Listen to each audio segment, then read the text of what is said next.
और अब खबर शामिल कर लेते हैं। न्यूज़ वेव के ब्यूरो चीफ कोमल सज्जाद की रिपोर्ट के मुताबिक एमपीए की गाड़ी रोकना थानेदार को महंगा पड़ गया।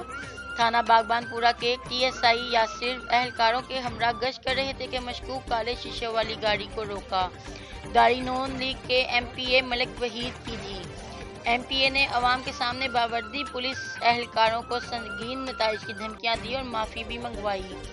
वीडियो मंजरे आम पर आ गई। पुलिस एहलकार यासिर वीडियो ना बनाने की एमपीए से मिन्नत समाज करते रहे।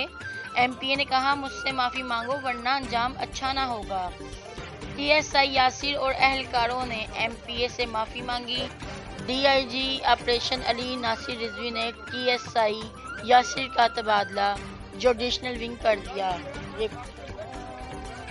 जो क्या भी है एमपीए तो फिर तो कह रहे हैं आप नहीं देने पहला नहीं है एक्सक्यूज करोगे मैं जाना नहीं तो मैं नहीं जाना। मेरे साथ छोड़ो रहे मेरे को गलती हुई है मैं गलत इन्फॉर्मेशन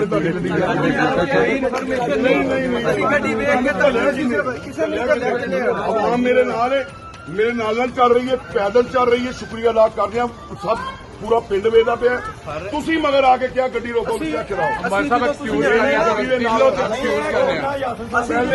मंगोगे मैं जेड़ा नाल आया एक्सक्यूज करेगा मुंह तो कहना गल कर अगर कर सकते हो ठीक है देन नहीं तो आओ डन हो गया करेंगे कोई गल नहीं बच्चे करो एक्सक्यूज